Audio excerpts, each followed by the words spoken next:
저 말인가요? 내 이름은 종타쿠 오덕이죠. 우리 종대 여러분, 오늘 하루는 어떠셨나요? 오늘은 인기 애니메이션 귀멸의 칼날에서 염조 랭국 쿄조로와 수주 토미오카 기우가 라이벌 관계로 주인공이라면 어떻게 될지에 대한 가상 시나리오 일부입니다. 이 영상에는 원작의 스포일러와 개인적인 견해가 있으니 그 점 유의하시길 바랍니다. 大丈夫ですか? 그럼 시작해볼까요? 귀멸의 칼날의 주인공은 능가하는 인기를 가진 두 명의 주, 둘 다 주인공으로도 손색이 없을 정도의 매력을 가지고 있는 화염 속성의 쿄조로, 물의 속성의 기우. 보통 만화였으면 불과 물의 능력자는 라이벌 관계로 형성이 되었을 법하기에 그들이 주인공이 된다면 어떨지 써보겠습니다. 이 가상 시나리오 콘텐츠는 원작의 고증을 철저히 따라가는 매끄러운 진행이 되지 않기 때문에 어느 정도의 설정으로나 능력치 보정은 이해해 주셨으면 좋겠습니다. 그럼 오늘의 가상 시나리오 시작하겠습니다. 랭고쿠 가문의 도장에는 수많은 사람들이 몰려들어 누군가의 검술 대련을 구경하고 있었죠. 평범한 집안에서 태어난 토미오카 기우 역시 아이들을 따라서 그곳에 들어갔는데, 대련장에는 자신의 또래로 보이는 어린아이 그리고 다 큰 성인의 수련생이 있었습니다. 기우는 저 어른을 상대로 저 아이가 무슨 힘이 있다고 대련하는 거지? 라는 생각을 했는데, 그 순간 그 아이는 어른을 상대로 압도적인 검술을 보여줬고 한 번의 공격도 소용하지 않은 채 승리를 따냈죠. 기우는 그 모습을 보고 가슴이 울렁거렸고 저게 바로 검술이라는 건가?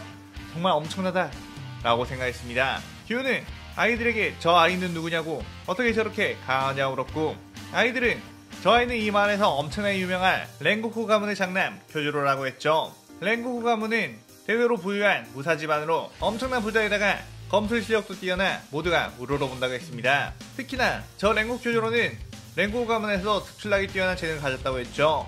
그때 랭고쿠 쿄조로는 기우에게 저벅저벅 걸어왔고, 너는 처음 보는 얼굴이구나. 이름이 뭐야? 라고 친근하게 물었고, 기우는 갑작스러운 쿄조로의 인사에 당황하며 말을 어버버거리고 말았습니다. 옆에 있던 아이들은 최근에 이 마을 언덕 위의 집으로 이사온 토미오카 기우라고 대신 소개했고, 쿄조로는 기우에게 악수를 청하며 친하게 지내려고 했습니다. 기우는 그날 밤 엄마에게 낮에 있었던 일을 이야기하며 자신도 검술을 배우고 싶다고 했는데, 기우의 엄마는 검술을 배워서 뭐에다가 써먹을 거냐며 우리 같은 사람들은 그저 평범하게 사는 것이 제일 좋은 거라고 기우를 다독였죠. 그때 옆에서 누나 치타코가 기우의 머리를 쓰다듬으며 기우가 검술 배우고 싶다니 넌 운동신경도 엄청 안 좋지 않아? 라고 놀렸고, 기우는 그런 건 수련하면 금방 늘 거라며 분개했고, 치타코와 엄마는 그런 기우를 보고 그저 웃었습니다. 그런데 그때 집 앞에서 어떤 소란스러운 소리가 들렸고 문이 부서진과 동시에 기우의 아빠가 쓰러져 있었죠. 기우는 무슨 일이냐며 쓰러진 아빠에게 뛰어갔는데, 아빠는 온몸에 마치 짐승에 당한 것 같은 상처가 되겠고, 아빠는 도망쳐 라는 말과 함께 숨을 거두게 되었습니다. 그때 혈기 한 마리가 기우의 집 안으로 들어왔고, 기우는 순간 공포에 짓눌려 아무것도 하지 못했죠. 그런 기우를 구하기 위해 엄마와 누나가 그 혈기에 뛰어들어 막았고, 기우는 몸이 얼어붙은 채로 엄마와 누나가 죽어가는 모습을 지켜볼 수밖에 없었습니다. 그러다가 그 혈기는 누나의 몸을 뜯어먹기 시작했고, 기우는 덜덜 떨고 있다가 기어서 도망가기 시작했죠. 그 혈기는 크하하하 가족들을 놔두고 도망가는 거냐? 라고 외쳤고, 기우는 울면서 계속 기어나갔습니다. 그렇게 집을 빠져나온 기우는 뒷산으로 도망쳤고, 내가 아까 낮에 본 그 아이처럼 힘이 있었다면 가족을 지켜야 할 수 있었을 텐데 라며 절규했고, 그렇게 끊임없이 울부짖으며 산을 넘어갔죠. 그렇게 산을 헤매이다가 돌불에 걸려 넘어져 다리를 삐끗하게 된 기우. 아픈 발목을 잡고 고통스러워하고 있었는데, 그때 부스럭하는 소리와 함께 어떤 혈기가 어린 꼬맹이가 이 시간에 돌아다니고 있다니 이거 참 행운이구나 라고 하며 기우에게 다가왔습니다. 기우는 이렇게 죽을 줄 알았으면 차라리 가족들과 함께 죽을 걸 그랬다며 절망에 빠졌는데, 그 순간 누군가가 나타나 물의 호흡으로 그 혈기를 베어버렸고, 기우에게 괜찮아? 이젠 걱정하지마. 혈기는 퇴치했으니까 이라고 했죠. 기우는 고개를 들어 그를 바라봤고, 그는 자신의 또래로 보이는 소년 사비토였습니다. 기우는 자신은 아무것도 하지 못하며 이토록 무력한데 아까 낮에 본 쿄조로와 이 아이는 왜 이렇게 강한 힘을 가지고 있느냐며 열등감이 생겼죠. 기우는 그러다가 사비토에게 어떻게 하면 너처럼 강해질 수 있느냐고 했고, 사비토는 기우에게 가족들이 방금 혈기들에게 살해당했다는 이야기를 듣자 그럼 갈 곳이 없을 테니 자신을 따라오라고 했습니다. 그것은 바로 우로코다키 사콘지의 집. 사콘지는 기우의 사정과 사비토의 부탁을 받고 기우에게도 검술을 알려주기로 했고, 그렇게 기우는 사비토와 함께 열심히 수련했죠. 하지만 기우의 실력은 평범한 수준, 재능이 가득했던 사비토에 비하면 초라하기 그지없었고, 기우는 검술을 배우면 배울수록 자신의 한계에 가로막히는 기분이 들었습니다. 그렇게 2년이라는 시간이 지나고 어느덧 물의 호흡의 검술을 대부분 익히게 되었던 기우는 사비토와 함께 비할 때 선별 시험을 보러 가게 되었죠. 기우는 선별 시험이 시작되고 혈기가 마주치자 혈기에 대한 트라우마가 발현이 되어 온몸이 달달달 떨렸고 그런 기후의 검술은 혈기에게 제대로 통하지 않았습니다. 혈기는 이런 허접한 녀석이 감히 날 죽이겠다고? 하며 기후를 발로 차 날려버렸고 기후는 공포에 온몸이 경직되어 움직이지 못했죠. 그렇게 위기의 순간 또다시 사비토가 나타나 그 혈기의 목을 단서에 회어버렸고 기후를 일으켜 세웠습니다. 기후는 사비토에게 자신과 함께 있어주면 안 되냐고 이대로 여기서 버티고만 있어도 이 시험을 통과할 수 있을지 모른다고 부탁을 했고 사비토는 그럴 수는 없다고 지금 많은 시험자들이 위기에 빠져 있으며 내가 검사가 된 이유는 혈기를 말살하는 것뿐만 아니라 모든 사람들을 혈기로부터 구하기 위함이라고 하며 기의 손을 뿌리치고 앞으로 뛰어나갔죠. 기우는 그런 사비토의 뒷모습을 보며 제발 나를 두고 가지 말라고 손을 허공에 뻗었습니다. 어느 정도의 시간이 흐르고 선별시험은 끝이 났다고 까마귀들로부터 공지가 왔고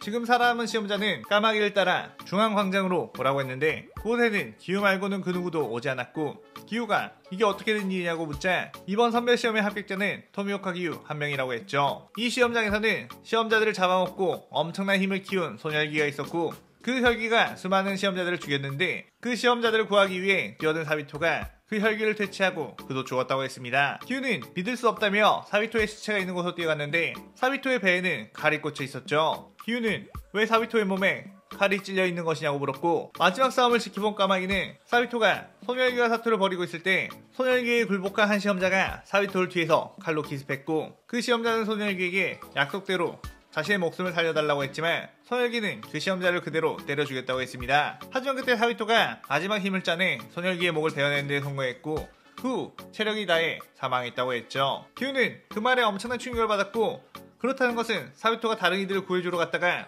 혈기에 당한 것도 아닌 같은 인간에게 당해 죽은 것. 기우는 어째서 아무런 행동도 하지 않은 자신이 이 시험에 합격하게 된 것이며 왜 능력있고 모두를 구하려고 했던 사비토가 죽어야 하는 것이냐며 절규를 했습니다. 한편 랭고구 가문에서 엄청난 축하를 받으며 태어난 큐즈로 그는 어린 시절부터 유복과 환경과 더불어 천부적인 검술의 재능을 타고나 많은 이들에게 부러움을 샀죠. 하지만 그런 그에게 엄마 루카는 넌 다른 이들보다 많은 것을 누릴 수 있고 강하게 태어났으니 그 책임으로 너보다 가지지 못한 이들을 위해 힘을 써야 한다고 했습니다. 그렇게 꾸준히 검술 수련하며 힘을 키워가던 큐즈로 어느 날 언덕 너머에 있던 집에 있던 한 가족이 무언가에 살해당했다는 소식이 들려왔고 아빠인 신지로가 그곳을 가본 뒤 혈기가 이 마을에도 출몰을 했다는 건가? 라며 혼잣말했죠. 그의 큐드로는 전날 자신을 초롱초롱한 눈으로 바라보던 자신의 또래 남자아이가 기억이 났고 자신이 귀할 대원이 되어 더 빨리 혈기의 출몰을 알았더라면 그 아이와 그 아이의 가족들을 구해낼 수 있었을 텐데 라고 하며 안타까워했습니다. 그 큐드로는 귀할 대원이 되기 위해 더욱더 분발하게 되었고 어느 정도 몸의 성장이 끝나자 선별시험을 치르게 되었죠. 큐로는 시험자들에게 무례하지 말라고 위험할 때는 도망치며 나에게 도움을 요청하라고 소리쳤고 그대로 뛰어나가 혈기들을 화염의 호흡으로 처단하기 시작했습니다. 그러면서 큐로는 이 시험장에서는 그 누구도 희생시키지 않겠다며 부지런히 움직이면서 시험자들을 도와줬고 시험자들은 그런 큐로를 보며 엄청 특이한 녀석이다 라고 생각을 했죠. 보통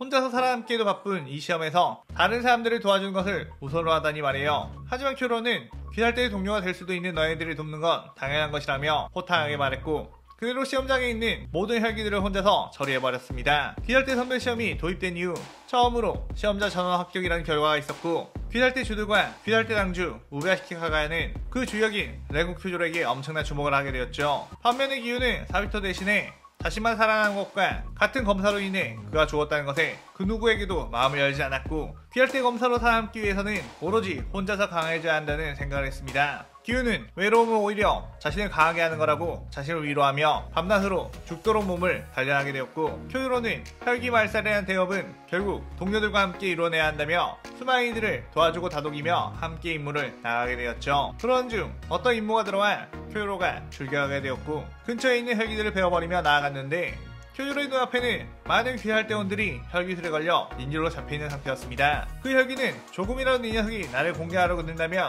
이 귀할 대원들을 전부 죽이겠다고 했고 그 귀할 대원들은 고통에 신음하며 제발 살려달라고 애원했죠. 큐드로는 거기에서 엄청난 갈등을 하게 되었고 자신이 빠르게 화염으로 치고 나가서 저 혈기의 목을 베어낸다고 해도 저 혈기와의 거리는 꽤 되었기에 많은 귀할 대원들이 희생당할 거라는 걸 알았습니다. 그렇다고 해서 자신이 이대로 손을 놓고 있는다고 해도 저 귀할 대원들이 살 수 있는 것은 아닐 터 좋은 방법이 없을까 두뇌 불가동하고 있었죠. 그런데 그때 옆에서 한 귀할 대원이 그대로 치고 나가 그 혈기에게 뛰어갔고 그 혈기는 감히 움직였겠다? 라고 하며 인질로 잡고 있던 귀할 대원들을 전부 죽여버렸습니다. 그러자 그는 아랑곳하지 않고 물의 호흡으로 그 혈기의 목을 단번에 베어버렸고 유유히 뒤도 돌아보지 않고 그 자리를 벗어나려고 했죠.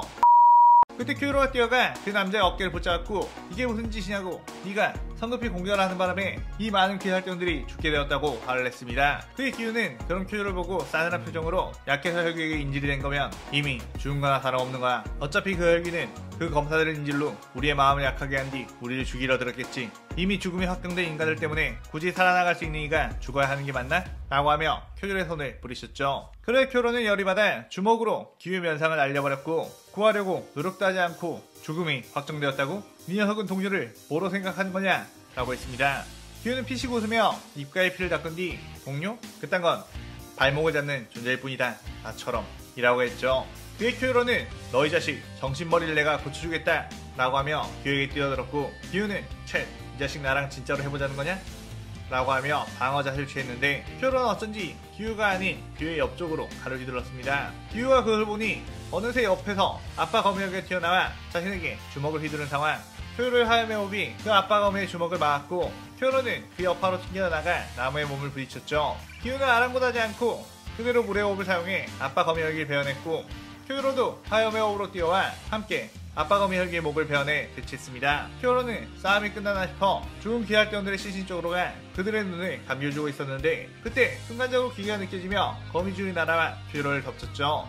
큐로는 아차 조금 늦었다 라고 생각하며 뒤늦게 칼을 빼 방어하려고 했는데 그 순간 기우의 물의 호흡이 그 거미줄들을 전부 다 막아냈고 아까의 빚은 갚았다 라고 차갑게 말했습니다. 그러자 큐로가 그래 알겠다 라고 호탕하게 말하며 이 시나리오 일부가 끝이 나게 되죠. 큐로는 자신을 공격한 혈기에게 뛰어나갔는데 그 공격한 혈기는 하얀 루이, 처음 마주치는 12개월의 혈기였죠.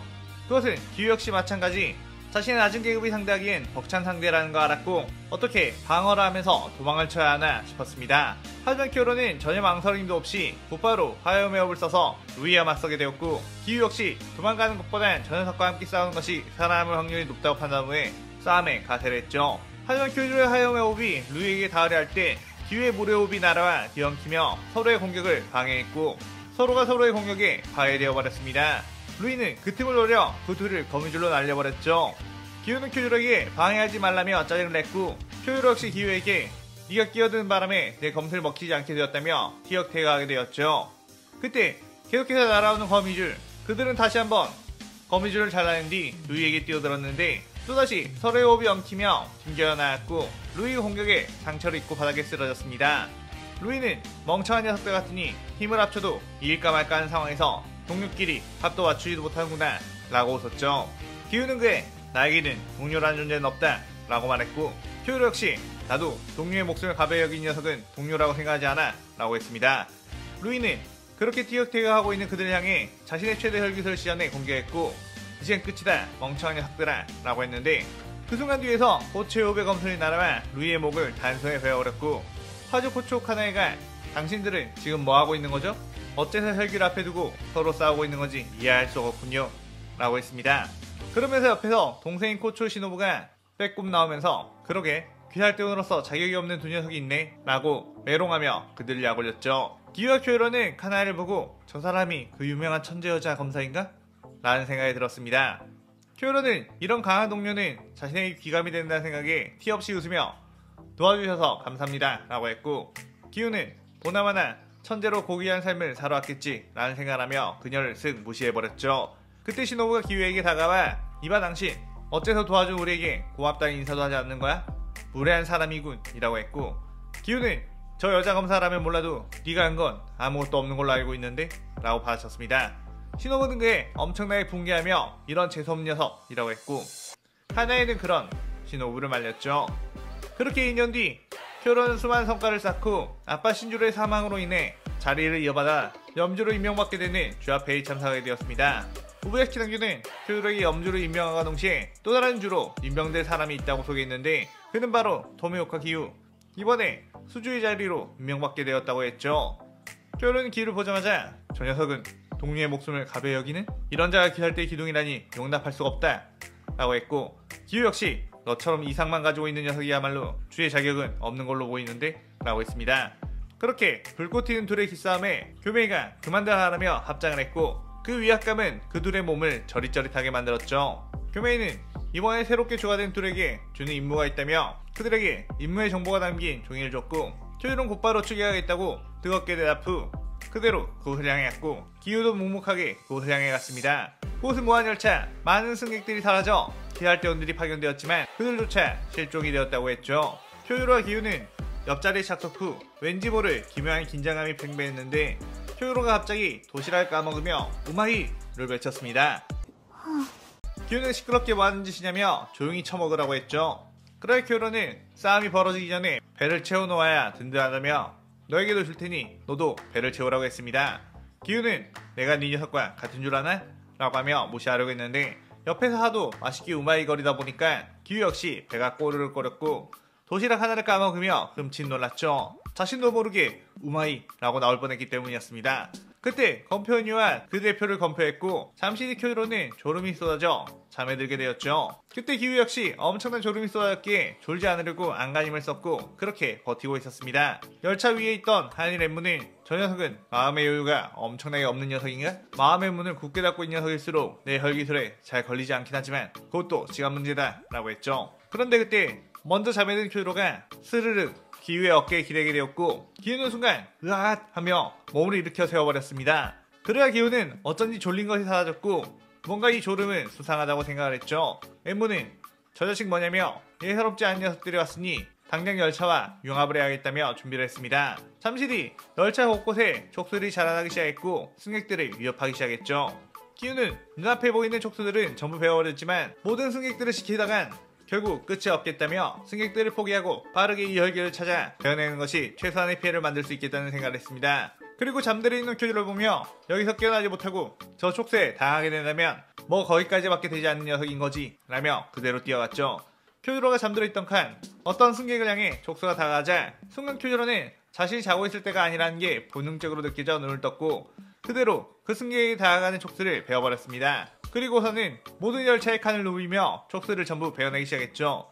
쿄유로는 내가 있는 한 단 한 명의 희생자도 내지 않겠다고 단언했습니다. 기우는 뒤쪽에서 쿄유로의 화염의 호흡 기척을 느끼고 내심 안심한 듯 했고 마음에 아무런 거리낌 없이 이 열차에 있는 혈기를 베어낼 수 있겠다며 귀가 가장 강하게 느껴있는 맨 앞칸으로 들어가 눈에 보이는 모든 곳을 베어냈죠. 그러자 발 밑부분에 혈기의 목뼈가 보였고 그대로 물의 호흡으로 단번에 그 부분을 베어버렸습니다. 그 여파로 인해 열차는 탈선하게 되었고 많은 승객들이 크고 작은 부상을 입게 되었죠. 쿄유로는 기우에게 조금 힘 조절을 할 수는 없었냐고 하마터면 승객들이 혈기에 간 게 아닌 네 녀석 때문에 죽을 뻔했다고 했습니다. 그러자 기우는 어차피 내가 이 혈기를 퇴치하지 않았다면 죽었을 목숨들이었다며 냉정하게 말했고 쿄유로는 내 녀석이라고 하며 열이 받았죠. 그런데 그 순간 둘은 지금껏 느껴본 적 없는 강한 기기를 느꼈고 그곳을 보니 눈에 상현상의 표식이 있는 아카자가 있었습니다.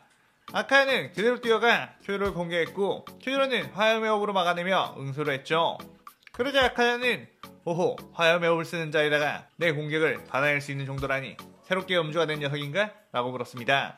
쿄유로는 그렇다 내 이름을 내고 쿄유로 귀할 때 염주다 라고 했죠. 그러자 아카야는 염주는 최근에 한번 죽여봐서 화염의 호흡에는 이제 딱히 흥미가 없는데 라고 했습니다. 쿄유로는 그 말에 설마 네 녀석이 내 아버지를? 이라고 했고 아카야는 씩 웃으며 역시 엄청 닮았다 했는데 네 녀석의 아비였나? 꽤 하긴 했지만 결국에 이 몸에게 처참히 패배했지 라고 했죠. 그래 쿄유로가 분노에 찬 얼굴로 아카자를 공격했고 아카야는 쿄유로의 공격을 맞받아치며 공방전을 펼쳤습니다. 하지만 아카자의 몸은 계속해서 재생했고 힘껏 날려버렸죠. 그때 기우가 뛰어와 물의 호흡으로 아카자를 상대했고 아카야는 기우의 물의 호흡과 치열한 공방전을 펼친 뒤 잠시 소강 상태가 되었습니다. 아카야는 기우에게 넌 물의 호흡? 보아하니 수주의 자리에 있는 녀석인 같은데 최근에 물의 호흡 사용자와도 싸워서 너한테도 별 흥미 없구나 라고 했죠. 기우는 그 말에 별 신경 쓰지 않았지만 아카자가 이어서 그 녀석은 아마 이상한 가면을 쓰고 있는 녀석이었지 라고 했습니다. 그의 기우는 설마 스승님? 이라는 생각에 깜짝 놀랐고 아카야는 그 녀석은 귀살대를 길러내는 교육자인지 여러 제자들을 데리고 있었고 그 아이들까지 전부 싹을 잘라놨다며 웃었죠. 기우는 그의 간절해서 끌어오는 분노에 곧바로 아카자에게 뛰어들었고 아카야는 분노로 흐트러진 기우의 틈을 뚫고 주먹으로 날려버렸습니다. 기우는 넘어져 있던 쿄유로 옆으로 날아가 바닥에 뒹굴었고 쿄유로와 기우는 눈앞의 원수가 자신들이 이길 수 없는 상대라는 거 알자 무력감에 빠졌죠. 그때 쿄유로가 기우에게 솔직히 나 혼자만의 힘으로는 저 녀석들을 이길 수 없을 것 같다. 나를 도와줄 수 있겠나? 라고 했고 기우는 나 역시 저 녀석을 꼭 죽이고 싶어. 혹시 좋은 생각이 있나? 라고 했습니다. 아카야는 이제 슬슬 너네들한테 질렸으니 끝을 내주겠다며 파괴살 아침을 시전했고 그들을 향해 돌진했죠. 그때 아카자의 공격을 기우가 무례호흡으로 부드럽게 흘려내기 시작했고 기우는 어쩐지 아카자를 공격할 생각 없이 방어만 하는 듯 보였습니다. 그리고 그때 아카자의 주먹이 흘려진 틈을 타 쿄유로가 강력한 화염의 공격으로 아카자의 몸 이곳저곳을 베어냈죠. 아카야는 왠지 달라진 이들의 전투력에 당황하며 다시 공격을 해봤지만 이번에는 쿄유로가 강력한 공격으로 아카자의 공격을 상쇄시켰고 기우가 부드러운 공격으로 이어 아카자를 베어냈습니다.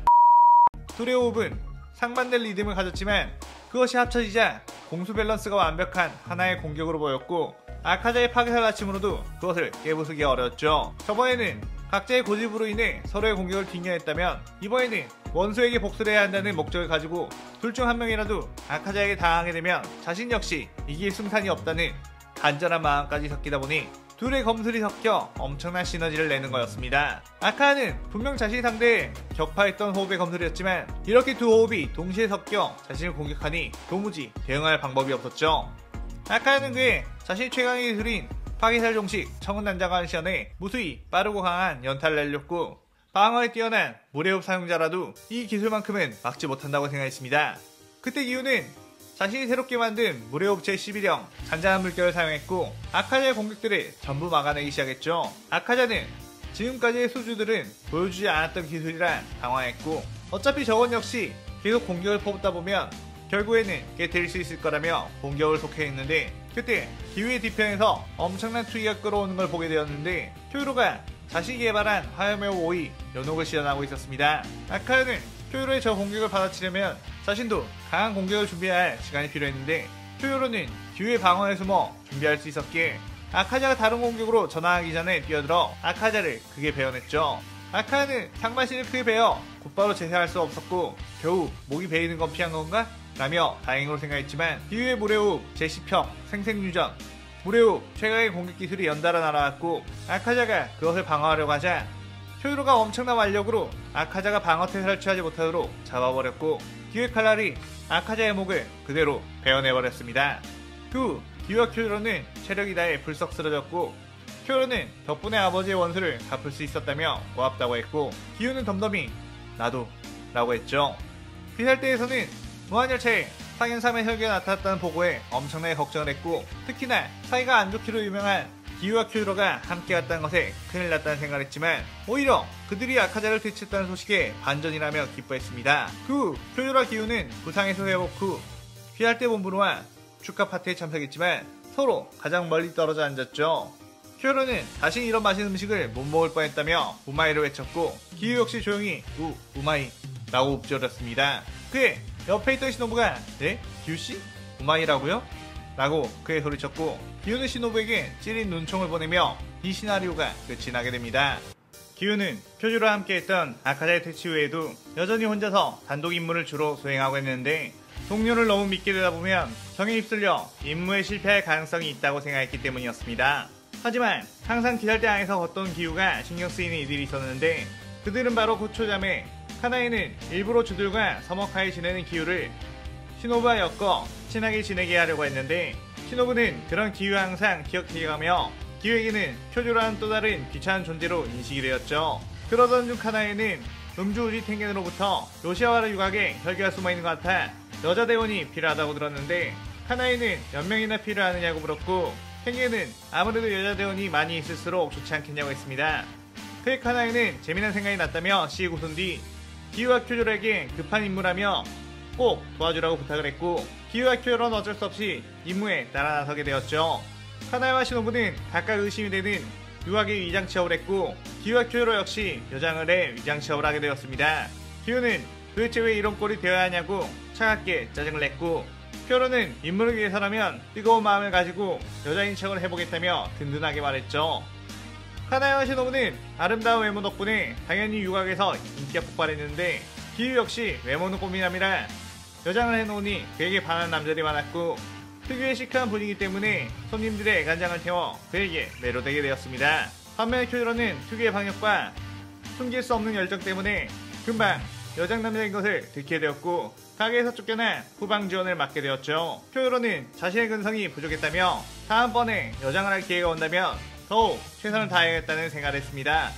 한편 기우는 곳에서 일을 하다가 유녀들이 수근수근거리는 소리에 곳에 가보니 거기에는 한 여자아이가 와라비 이메 오이란에게 뒷대기를 잡혀 고통당하는 걸 보게 되었죠. 자신의 방에 먼지 한 톨이 나왔다는 이유에서였는데 기우는 그 모습을 보고 슥 그냥 나왔습니다. 그리고 그 다음날 또다시 일을 하고 있는데 유녀들이 수근수근거리는 소리가 들렸고 곳에 가보니 와라비 이메가 시노부와 대치하고 있는 걸 보게 되었죠. 옆 가게에 있던 시노부가 한 유녀의 귀가 찢었다는 이야기에 그 아이의 귀를 치료해줬는데 와라비 이메는 감히 내 가게에서 일하는 일에 왜 끼어드냐고 시비를 건 것이었습니다. 시노부는 그에 아무리 그렇다고 해도 아이의 귀를 이 모양으로 만들어버리면 되냐고 되들었고 와라비 이메는 그대로 시노부를 향해 손바닥을 날렸죠. 그때 기우가 그녀의 팔목을 잡았고 와라비 이메는 기우의 힘에 보통 내기가 아니라는 걸 곧바로 알았습니다. 그것은 기우 역시 마찬가지 손목을 잡고 보니 이 힘에서는 귀가 느껴졌고 이 혈기가 유곽에 숨어있다는 그 혈기라는 걸 알았죠. 그의 와라비 이메는 곧바로 다키의 모습으로 변해 오비를 날렸고 시노부와 기우는 빠르게 그 공격을 피하며 자신이 숨겨놓은 일륜도를 꺼내들었습니다. 시노부는 기우에게 당신 지금 저를 일부러 구해준 건가요? 라며 웃었고 기우는 난 그냥 저 여자의 정체를 알아차렸을 뿐이라며 발목을 잡는다면 용서하지 않겠다고 했죠. 시노부는 당신이나 제대로 하세요 라며 벌레호흡을 사용해 다키에게 덤벼들었고 기우 역시 모래호흡을 사용해 다키를 공격했습니다. 다키는 그의 더 넓은 장소를 찾으러 튀어나갔고 기우와 시노부의 공격은 엄청나게 매서웠기에 혼자서 이 둘을 상대해서는 안된다고 생각했죠. 그의 다키는 몰래 자신의 오빠인 규타로를 그림자에 숨겨두었고 기습을 이들에게 치명적인 데미지를 입히려고 했습니다. 시노부와 기우는 그 전략을 알아차리지 못하고 그대로 뛰어들었는데 그때 마침 규타로가 튀어나와 피해 참격을 그들에게 날렸죠. 하지만 그 순간 화염의 호흡이 그 참격들을 쳐냈고 쿄로가 규타로의 앞을 막아섰습니다. 규타로는 칫 한 마리가 더 있었나? 라고 하며 쿄로를 집중했는데 그 순간 꽃의 호흡의 검술이 날아와 규타로를 공격했고 규타로는 황급하게 뒤로 물러나 식은땀을 흘렸죠. 화염의 호흡을 쓰는 저 검사도 굉장히 강해 보이는데 이 꽃의 호흡의 여자도 상당한 실력, 아무래도 주급으로 보였습니다. 카나이는 시노부와 제가 여자 혈기를 맡을 테니 기우씨와 쿄조로씨가 저 남자 혈기를 맡겠느냐고 했죠. 그에 쿄조로와 기우는 누가 먼저라 할 것도 없이 규타로에게 덤벼들었고 또 서로의 호흡을 방해했고 규타로의 앞에서 둘이 충돌해 넘어져 버렸습니다. 규타로는 한껏 긴장했더니 이런 오합지졸들이었냐며 비웃었고 그대로 피해 참격을 뿌려댔죠. 그의 쿄조로와 기우는 그 공격을 막아내다가 그만 베이고 말았고 규타로는 너넨 이제 죽은 목숨이다 라고 했습니다. 그때 카나에가 다시 그들에게 가서 여전히 당신들은 협공이라는 걸 하지 않을 셈이냐며 이럴 거면 나와 쿄조로씨가 저 남자 혈기를 맡고 기우씨는 시노부와 함께 여자 혈기를 상대하라고 했죠. 그의 기우는 저 녀석이 방해하지 않았어도 라며 툴툴거렸고 쿄조로 역시 저 녀석은 어쩐지 나랑 맞지 않는군 이라며 아쉬워했습니다. 쿄조로는 카나에와 함께 규타로에게 뛰어들어 상대했는데 쿄조로의 강력한 검술이 카나의 부드러운 검술과 만나자 완벽한 조화를 이루어 엄청난 공격이 되었고 규타로의 실력으로는 그 두 명의 줄을 상대할 수가 없었죠. 기우와 시노부 역시 다키를 상대로 압도했는데 애초에 기우의 실력과 쿄조로의 실력은 각각의 열기와 1대1을 했을 때 전혀 뒤지지 않았기에 거기에 시노부와 카나에가 합세하자 쉽게 그들을 제압할 수 있었습니다. 시노부는 기우와 쿄조로의 상태를 보고 당장 저 혈기들을 대체하지 않으면 기우와 쿄조로가 중독 증상이 심해질 거라고 해서 카나인 쿄조로에게 다음번 공격으로 승부를 봐야겠다고 했죠. 그의 쿄조로는 알겠다며 화염의 호흡 오이 연옥을 시연했고 기우 역시 물의 호흡 생생유전을 시연해 다키에게 뛰어들었죠. 다키는 당할 법 싶으냐고 오비를 뻗어 날렸는데 그 순간 시노부가 뒤로 다가가 등꽃독을 다키에 꽂아 넣었고 다키의 오비가 흐물흐물 힘을 잃었습니다. 그때 기우가 다키의 오비들을 전부 베어버리며 다키의 목을 날려버렸죠. 규타로는 쿄조로가 엄청난 투기를 발사하자 황급히 피해 참격을 날렸는데 그 참격은 카나의 꽃의 호흡 검술에 전부 다 바뀌었고 순간 쿄조로가 엄청난 스피드로 돌진해 그대로 규타로의 목을 날렸습니다. 그렇게 동시에 다키와 규타로의 목이 날아갔고 그들은 소멸하게 되었죠. 그렇게 그들이 소멸하자 기와 큐러는 온몸에 퍼진 독 때문에 다리가 풀렸고, 시노부는 해독약을 주입하기 전에 당신들은 도대체 언제 한마음으로 서로를 인정하고 싸울 거냐고 잔소리를 한 후 주입했습니다. 그의 큐러 기우는 말없이 묵묵히 고개를 숙였고 자신들의 우둔함을 스스로 느낀 것 같았죠. 그렇게 그들은 해독이 되기 전까지 나비저택의 안쪽에 있는 병실에 입원하게 되었는데, 기와 큐러는 같은 병실에서도 서로에게 한마디도 하지 않고 있었고 둘 사이에는 어색한 정막이 흘렀습니다. 그런데 그때 나비저택에 간호사로 일하고 있는 아오이가 뛰어와 제발 빨리 우리 언니들 좀 구해달라고 소리쳤고, 지금 얼음을 쓰는 강력한 혈기가 침입해 언니들이 싸우고 있는데 그 혈기는 너무 강해서 도움이 필요하다고 하며 이 시나리오 3부가 끝이 나게 되죠. 유학 임무를 마치고 돌아온 밤, 시노부는 카나에게 정말 저 바보같은 남자들은 왜 서로 저렇게 못마땅해 하는지 모르겠다며 처음부터 합심해서 싸웠으면 충분히 그 혈기들에게 독도 맞지 않았을 거라며 툴툴거렸죠. 카나에는 그래도 그 둘은 저번에 상현 3의 혈기를 함께 해치웠던 사이니까 때가 되면 다시 힘을 합쳐 무한한 가능성을 내지 않을까? 라고 미소를 지었습니다. 그런데 그 순간 근처에서 섬뜩한 귀기가 느껴졌고 카나에는 곧바로 일륜도를 꺼내 주변을 경계했죠. 시노부는 언니 왜 그래? 라고 했다가 자신도 그 기회를 느끼고 황급히 그 자리에서 점프를 했습니다. 그때 시노부와 카나에가 자리하고 있던 곳으로 얼음창이 날아와 투두둑 꽂혔고 카나에는 그대로 고체호흡을 사용해 그 혈기를 붕괴했습니다. 그 혈기는 카나의 검을 혈부채로 막은 뒤 쳐냈고 카나에는 그 혈기의 얼굴을 보고 심히 놀랬죠. 그 혈기의 눈에 상현이의 표식이 있었고 그는 아름다운 여자들이구나 라고 하며 무척 기뻐하는 표정을 짓고 있었습니다. 그때 나비저택에 있는 여러 명의 고체호흡 사용자들이 뛰어가 도마를 공격했는데 순식간에 도마의 철부체에 베어 쓰러지고 말았고 카나에와 시노부는 싸늘하게 분노하며 도마에게 뛰어들었죠. 그런데 어째선지 도마에게 근접해서 호흡을 날리려고 할 때마다 엄청난 고통이 느껴졌고 호흡이 흐트러져 공격이 제대로 되지 않았습니다. 그때 도마의 날카로운 얼음들이 몸 이곳저곳에 박혔고 카나에는 저 혈기에 가까이 가서는 안 된다고 했죠. 하지만 시노부는 가까이 가지 않고서는 어떻게 이 혈기를 되찾느냐며 도마의 후방을 노려 벌레 후 공격을 찔러 넣었습니다. 시노부는 도마의 곁에 다가갔다가 폐가 찢어져 비토했지만 독을 주입했으니 우리의 승리라고 했죠. 하지만 도마는 잠시 고통스러워하더니 이내 잠잠해졌고 꽤나 강렬한 독이긴 하지만 이걸로는 나를 죽일 수 없을걸? 이라며 웃었습니다. 그리고는 시노부를 향해 뛰어들어 부채로 공격을 했는데 그때 카나에가 시노부를 구하기 위해 고체호흡으로 도마에게 접근해 칼을 휘둘렀고 도마는 그런 카나에와 치열한 공방전을 펼치다가 카나의 온몸에 상처를 내어 날려버렸죠. 도마는 카나에를 상대하다 보니 더욱더 어떤 쾌감이 느껴졌는데 카나에는 귀할 때 주들 중 상당한 전투를 가진 인물이었기에 도마 입장에서는 지금껏 만나본 여자들 중에 가장 강했고 이런 여자를 잡아먹을 수 있다면 얼마나 행복할지 그저 웃음만 새어나오게 되었습니다. 하지만 카나에는 자신이 여기서 포기하게 되면 여기에 있는 아이들, 자신의 동생 시노부의 목숨까지 위험할 수도 있다는 생각에 다시 일어나 폭풍처럼 몰아쳤고 도마는 점점 더 네가 마음에 든다며 카나에를 압도해버렸고 카나에는 결국 쓰러져 더는 일어나지 못하는 상황이 되었죠. 시노부는 젠장 이 혈기 이길 수가 없어 너무 강해 라며 절망했고 도마는 카나에게 기분 나쁜 미소로 다가가 자 어디 한번 강한 계집은 어떤 맛이 나나 한번 볼까? 라고 했습니다. 그런데 그때 화염의 호흡이 도마를 막아섰고 뒤에선 물의 호흡이 도마의 등을 베어버렸죠. 도마는 칫 지원병인가? 한참 즐거운 식사를 하러 가는데 말이야 라고 하며 정색을 했고 그대로 엄청난 규모의 얼음 혈기술을 쏟아냈습니다.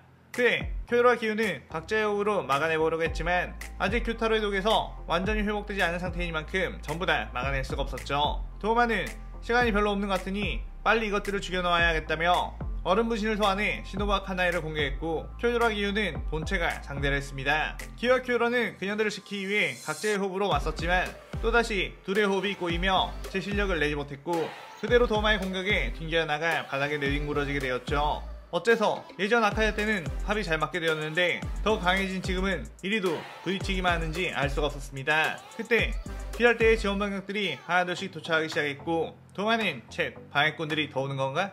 저 아이들을 먹는 건 다 함께 해야겠구나 라고 하며 그 자리를 떠났죠. 카나에와 시노부는 큰 부상을 입어 중태에 빠지게 되었고 기와 큐러는 자신들이 부족해서 이들을 다치겠다는 자책감이 들었습니다.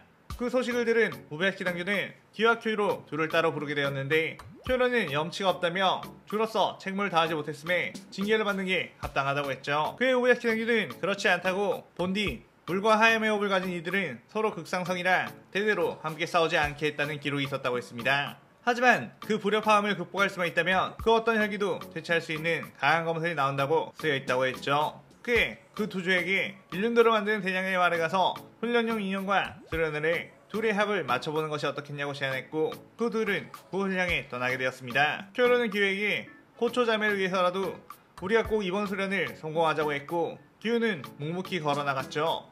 이윽고 대장장이들은 마을에 오랫동안 내려온 시초의 검사 요리이치를 본따 만든 인형을 그들에게 선보였고 기우와 쿄로는 그 인형에게 함께 덤볐습니다. 하지만 역시나 둘의 호흡이 뒤엉키며 쉽게 공격할 수가 없었고 번번이 스텝이 꼬여 서로의 공격을 방해하는 꼴이 되어버렸죠. 쿄로는 어째서 이렇게 되어버린 거냐며 뭔가 타겟책을 찾아야겠다며 고민을 했는데 그때 갑자기 기우가 칼을 쿄조로에게 겨누었습니다. 쿄로는 지금 이게 무슨 행동이냐고 우리가 상대해야 하는 건 바로 저 인형이라고 했죠. 그의 기우는 시끄러워 라고 하며 곧장 쿄조로에게 덤벼들었고 쿄로는 기우의 공격을 방어하며 나는 동료끼리 싸우는 거 원치 않는다고 소리쳤습니다. 기우는 너의 그 세상 혼자 착한 척하는 게 참 역겹다며 넌 동료를 위해 강해지기보단 동료를 위해 죽는 걸 택할 자기만의 정의에 빠져있는 어리석은 녀석이라고 했죠. 그의 쿄조로는 열이 받아 사람들에게 상처받을까봐 두려워서 그 누구에게도 다가가지 못한 녀석이 할 말 아니라며 화염의 호흡으로 맞받아치기 시작했고 둘은 치열하게 각자의 호흡에 모든 형태를 선보이며 싸우게 되었습니다. 둘의 실력은 막상막하 둘은 서로의 칼을 맞대면서 서로의 칼에 담겨있던 어떤 감정을 느끼게 된 것 같았죠. 쿄로는 기우가 지금껏 강해지기 위해 더는 소중한 사람을 잃지 않기 위해 얼마나 외롭게 홀로 수련해왔는지 알 수 있었고 기우는 쿄조로가 자신에게 맡겨진 직무를 위해 얼마나 자신을 컨트롤해가며 스스로 채찍질해야 하는지 알 수 있었습니다. 그렇게 쿄조로와 기우는 동시에 지쳐 쓰러졌고 더는 그 어떤 말도 하지 않았죠. 그 다음날이자 쿄조로와 기우는 언제 그랬냐는 듯이 다시 수련장에 나와 요리이치 인형과 대련했는데 그걸 지켜보던 대장장이들은 어제 그 합의에 안 맞던 그 사람들이 맞냐고 놀랐습니다. 둘은 마치 한 몸처럼 움직이며 곧바로 그 인형을 변해버렸고 둘은 서로를 보고 고개를 끄덕였죠. 쿄로는 이번에는 너의 생각이 맞았다는 걸 인정한다. 어제 우리가 서로의 모든 기술을 써가며 싸웠기에 서로의 흐름과 검술에 대해서 다 알게 되었고 그렇기에 공수 밸런스를 맞출 수 있게 된 것이었겠지 라고 했죠.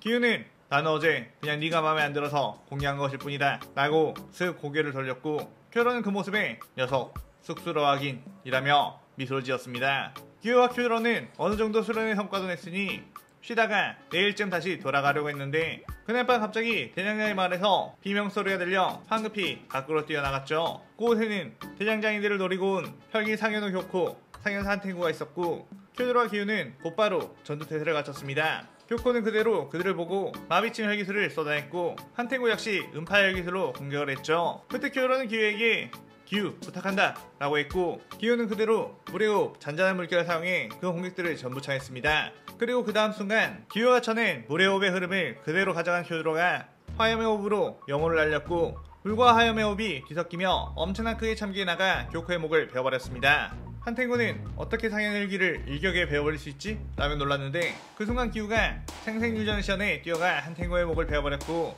한탱구는 다른 분신으로 나눠져 이들을 압박했죠. 하지만 가까이 분신들은 기우의 완벽한 방어, 쿄조로의 강력한 검술 앞에 계속 베어나갔고 한탱구는 이대로는 안되겠다 싶어 그 모든 분신들을 합쳐 조하쿠텐으로 만들게 되었습니다. 기우와 쿄조로는 조하쿠텐과 치열한 공방전을 펼치며 싸웠는데 기우와 쿄조로는 한쪽이 공격을 할 때 다른 한쪽은 그 공격을 보강해 살상력을 키웠고 한쪽이 방어를 할 때 다른 한쪽이 그 방어선을 더욱 견고히 하는 동작을 해 조하쿠텐의 공격이 닿지 않게 했죠. 하지만 이들은 자신들이 압도하며 조하쿠텐의 목을 수차례 베어버렸지만 조하쿠텐이 손을 하지 않자 이건 분명히 본체가 따로 어딘가에 숨어있다고 판단했습니다. 기우는 한 명이 이 혈기를 맞고 한 명이 그 본체를 찾아야 하나? 라고 묻자 쿄로는 그렇게 된다면 남은 이가 이 혈기를 상대하기 벅찰 수도 있다며 곧 해가 뜰 시간이 올 테니 우린 이 혈기를 상대로 우리의 검술이나 더욱 견고하게 수련하는 건 어떠냐고 했죠. 조하쿠텐은 나를 상대로 뭐? 수련을 한다고? 라며 어이없어 했는데 쿄로는 아까 상대했던 인형은 금세 망가져버려서 말이야 이참에 제대로 연습을 좀 해야겠다 라며 조하쿠텐에 튀어갔고 기우와 쿄로는 조하쿠텐을 상대로 자신들의 합동 공격에 대한 것들을 시험했고 우린 더욱더 강해질 수 있다며 더욱 열정을 불태웠습니다.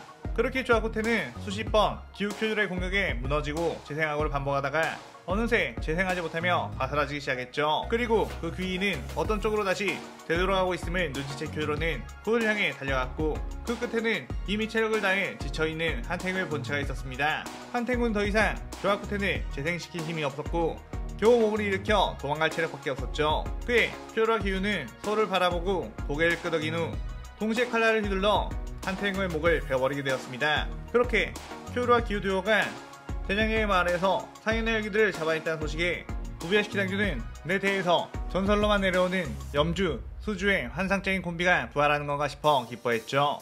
한편 시노부와 카나에는 여전히 시간이 가도 낮아질 기미가 보이지 않았는데 아무래도 해 속에 박혀있는 도마의 혈기술 때문인 것 같았습니다. 기와 큐로는 호초자매를 걱정하며 하루빨리 상인이 도마를 찾아 복수를 해야겠다고 생각했죠. 그때 카나에와 시노부의 은한매이자 7코인 카나오가 그들에게 다가와 언니들을 저렇게 만든 혈기 행방을 자해냈다고 했습니다. 카나오는 도마가 주들과 싸우고 있을 때 카나에가 너는 이 싸움에 끼어봤자 별 소용이 없을 거라며 혹시 저 혈기가 도망간다면 그 뒤를 쫓아 정보를 알아낸 후에 피할때에 전화라고 명령했었기에 싸움이 끝난 후 도마를 빠르게 뒤쫓았고 그가 만생을 학교라는 종교의 교주로 살아가고 있다는 것을 알아냈다고 했죠. 그 곧바로 기와 큐로는 그곳에 가겠다고 카나오에게 안내를 하라고 했습니다. 그렇게 그들은 만생을학교에 가게 되었고 곧바로 귀가 느껴지는 방문을 걷어차 들어가게 되었죠.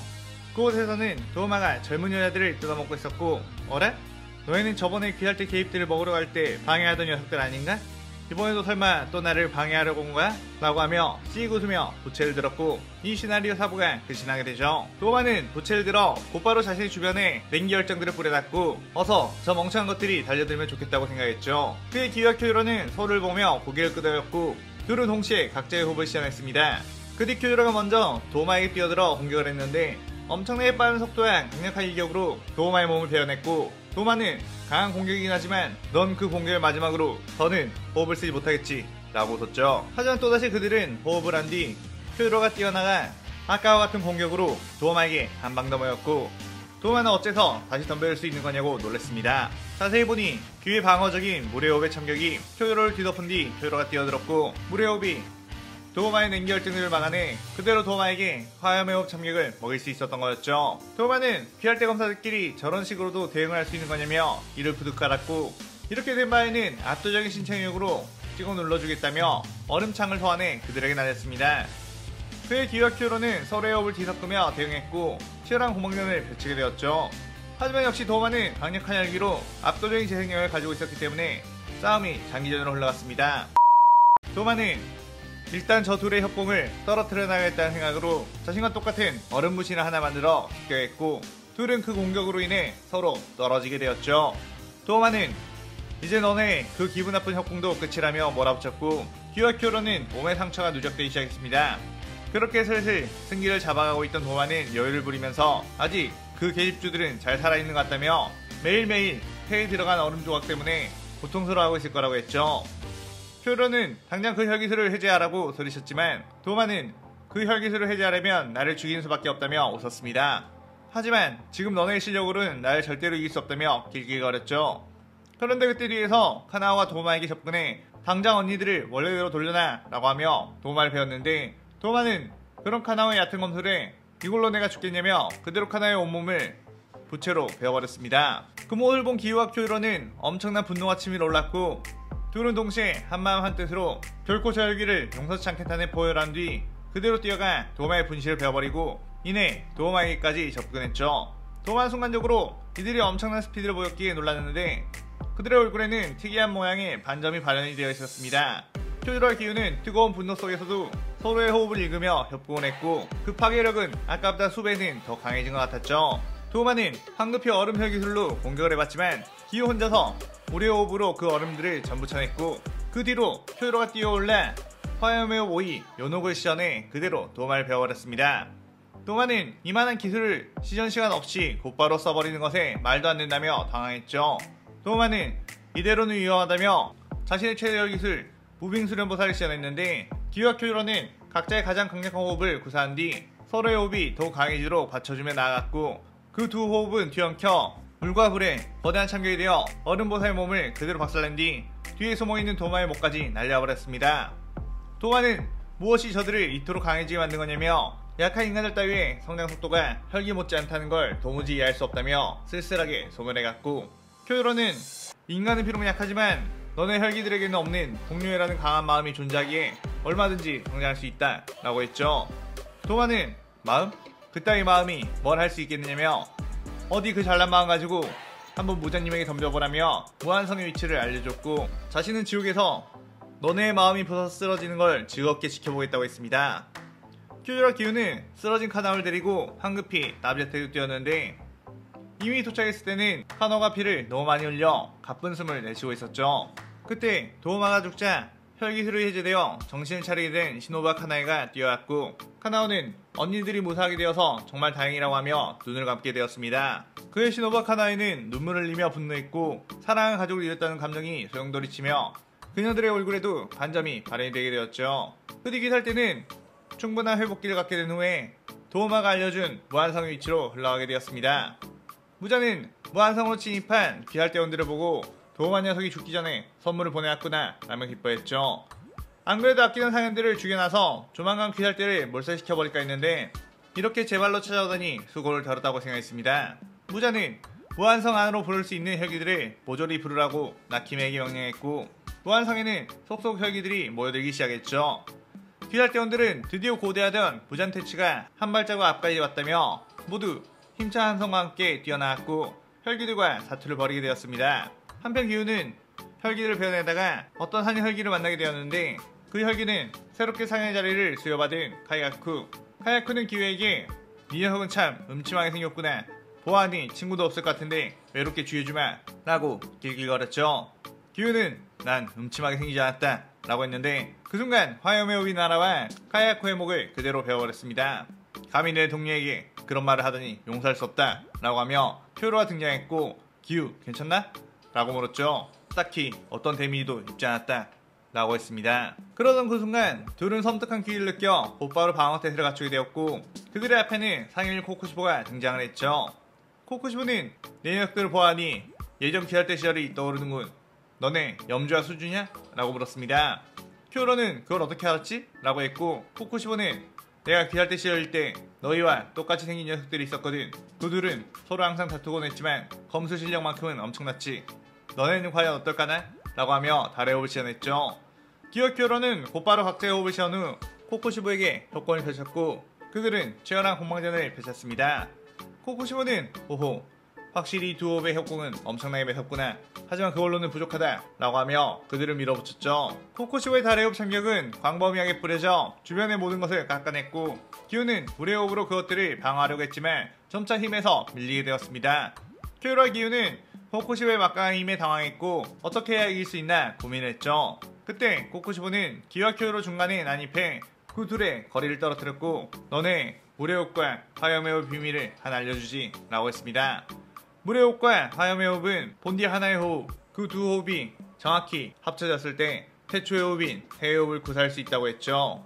하지만 너네의 실력은 형편없게 이후에 나온 주들처럼 그저 절망에 죽으라며 달의 호흡을 시연했습니다. 그 순간 쿄요라 기우는 반점을 발휘한 뒤에 코쿠시보에게 뛰어들었고, 코쿠시보는 이 녀석들 반점을? 이라며 황급히 그 공격을 피했죠. 그때 쿄요라 기우의 칼날이 강하게 부딪혔고 엄청난 충격파가 주변으로 퍼졌습니다. 코쿠시보는 너무도 쉽게 빈틈을 보이는구나 라고 하며 뛰어들었는데, 그 순간 기우가 아슬아슬하게 공격을 피한 뒤 코쿠시보를 베었고, 연달아 쿄요로 역시 코쿠시보를 베어냈습니다. 코쿠시보는 엄청난 고통에 비명을 질렀는데 자신의 몸을 보니 상처가 제대로 회복되지 않고 있었죠. 기우와 쿄요로의 칼을 보니 둘의 칼은 혁도가 되어 있었고, 코쿠시보는 방금 둘의 칼이 부딪혀서 혁도가 발휘된 건가? 반점의 혁도까지 예상치 못한 상황이군 이라고 생각했습니다. 쿄요로와 기우는 방금 전 반점이 발휘한 상태에서 서로의 공격이 강하게 부딪히자 그 호흡에 담겨있던 시초의 염주, 수주의 기억이 고스란히 흘러들어왔고, 그 끝에 있는 한 남자 해오배 검사의 모습도 보게 되었죠. 그 순간부터 그들의 칼은 혁도가 되었고 만무리유는 모든 광을 깨우치는 내비치는 세계의 영역에 들어가게 되었습니다. 그들은 그 상태에서 서로의 호흡에 리듬을 맞춰 공격을 하자 그것은 마치 하나의 호흡처럼 움직였고, 코쿠시보의 달의 호흡을 압도하는 힘을 가지게 되었죠. 코쿠시보는 아 그래 바로 이거야. 다시는 이 아름다운 검술을 보지 못하는 줄 알았더니 라며 황홀한 마음이 들었습니다. 이전에 비살대 시절 요리치는 염주와 수주에게 자신의 해외호흡을 나눠 공격 형태인 화염의 호흡, 방어 형태인 물의 호흡을 알려줬는데 그 둘은 엄청난 시너지를 내며 요리치급의 검술을 구사했고 코쿠시보는 그 모습을 내심 부러워했지만 자신에게는 그럴만한 동료가 없었기에 그 강함을 따라가려고 설계되는 선택을 했었죠. 코쿠시보는 기와큐로에게 부탁이니 너네 가장 강한 검술을 알려달라고 했고 기와큐로는 뜨거운 투기와 차가운 한기를 끌어모아 코쿠시보에게 뛰어들었습니다. 코쿠시보는 자신의 최대 달의호 공격을 시전해 맞받아쳤고 그렇게 엄청난 폭풍이 일어나더니 코쿠시보의 목이 바닥으로 떨어지게 되었죠. 코쿠시보는 역시 혼자서 강할 수 있었던 건 요리치뿐인가? 나도 너희처럼 마음이 많은 동료가 있었다면 요리치만큼 강해질 수 있었을까? 라고 하며 쓸쓸히 소멸했습니다. 그때 한참 무장과 극돌하여 싸우고 있던 비살대 슈들 무장의 압도적인 재생력과 공격력에 어찌할 바를 모르고 있었죠. 시노부는 도저히 무장의 곁으로 다가갈 수가 없다며 이럴 때 기와큐로 씨는 어디에 있는 거냐며 조조했습니다. 그 순간 시노부의 앞에 무장의 촉수가 쏟아졌고 카나에가 뛰어와 꽃의 호흡으로 그 촉수를 베어냈지만 너무나 많은 촉수를 다 막지 못한 상황이었죠. 그때 뒤에 물의 호흡 참견이 날아와 그 나머지 촉수를 베어버렸고 쿄로가 화염의 호흡으로 무잔에게 한방 먹였습니다. 무잔은 쿄조의 공격에 재생이 더디게 되자 설마 코쿠시보 녀석 당해버린 건가? 라며 당황했죠. 그때 기유 역시 뛰어가 쿄로의 옆에 나란히 섰고 둘은 동시에 각자의 호흡을 시전했습니다. 무잔은 기껏해야 두 명의 주가 더 늘었다고 해서 달라진 거 없다며 그들을 공개했는데 기유와 쿄로는 각자의 호흡을 뒤섞으며 무잔의 앞까지 치고 나왔고 그대로 무잔의 몸을 베어버리기 시작했죠. 무잔은 이 검술은 요리치라는 녀석의 그 검술이다 라고 느끼며 엄청난 고통에 휩싸였고 그때 시노부가 벌레 호흡으로 무잔을 찔러 재생력을 더욱 낮추는 독을 투여했습니다. 무잔은 저리 꺼지라며 팔을 휘둘러 시노부를 공격했지만 카나가 재빠르게 시노부를 낚아채 피했고 기유와 쿄로는 무아지경 상태에 빠져 검술을 쏟아내기 시작했죠. 그러면서 어느새 기유가 화염의 호흡을 쓰고 쿄로가 물의 호흡을 쓰는 호흡의 경계가 사라지며 둘은 마치 요리치가 공격하는 것처럼 계속해서 무잔의 몸을 베어냈고 무잔은 6편으로 쪼개져 빤스런을 지져나려고 했습니다. 그때 쿄조로는 모든 주들에게 지금이 기회라며 절대 무잔을 놓치면 안된다고 소리쳤고 모든 주들은 남아있는 힘을 짜내 무잔의 6편을 베어내기 시작했죠. 그렇게 무잔은 초라한 조각이 되어 꿈틀거렸고 마지막 남은 6편 앞에 쿄조로와 기유가 멈췄습니다. 쿄로는 기유는 정말로 대단한 검사다. 너와 함께 싸울 수 있어 영광이다 라고 했고 기유 역시 쿄조로 네가 없었다면 난 평생 고속도에서 살았을 거야 고맙다 라고 하며 동시에 칼을 들었고 그대로 무장의 마지막 조각을 베어내 소멸시켰죠. 모든 싸움이 끝나자 시노부는 기유에게 뛰어들어 껴안았고 그럼 그들을 흐뭇하게 바라보는 쿄조로의 옆에 카나에가 나가가 저 아이들은 참 재밌는 커플이 될 것 같죠? 라고 물었습니다. 그 쿄로는 기유 저 녀석은 보기에는 차가워도 따뜻한 마음을 가지고 있으니 분명 시노부에게 잘해줄 거라고 믿는다 라고 했죠. 그의 카나에는 쿄조로에게 부드러운 미소를 지으며 쿄로 씨는 겉으로도 속으로도 엄청나게 따뜻한 마음을 가지고 계시잖아요 라고 했습니다. 그 미소의 쿄조로는 지금껏과는 다른 뭔가의 기분, 계절로 따진다면 항상 여름에 살고 있던 마음에 봄이 찾아온 듯한 느낌이 들었죠. 그 쿄조로는 수고 많았다 카나에, 살아주셔서 정말 고마워 라고 말했고 카나에는 구해주셔서 정말 감사합니다 라고 했습니다. 그렇게 무잔 퇴치 후 비살대는 해체하게 되었고 카나에는 쿄라 기유에게 당신들은 처음에는 뭔가 라이벌 같이 굴다가 그 다음에는 전우로 그 다음에는 가족이 되었네요 라고 웃었죠. 쿄는 기유에게 하하 그렇군 내가 카나에와 혼인을 하게 되면 너의 손윗사람이 되는 거구나 라고 했고 기유는 그에 부들거리며 나는 너를 손윗사람으로 대접할 마음은 전혀 없어 라고 소리쳤고 그 주변에 있는 모든 이들이 그런 기유의 반응에 복수하며 이 시나리오가 끝이 나게 됩니다. 자 이렇게 한번 연재가 중단되었던 쿄로 기유 시나리오가 끝이 나게 되었네요. 기유와 쿄로가 가진 특징이 사실 이들을 2인 주인공 체제로 귓칼을 끌어갔어도 충분히 재미있었을 것 같네요. 오늘의 가상 시나리오에 대한 감상평 많이 남겨주시고 저는 다른 재밌는 시나리오를 들고 찾아오겠습니다. 오늘 영상 즐겁게 보셨다면 구독, 좋아요, 알림 설정 누르는 거 잊지 마시고요. 그럼 오늘은 이만 사요나라. 사요나라.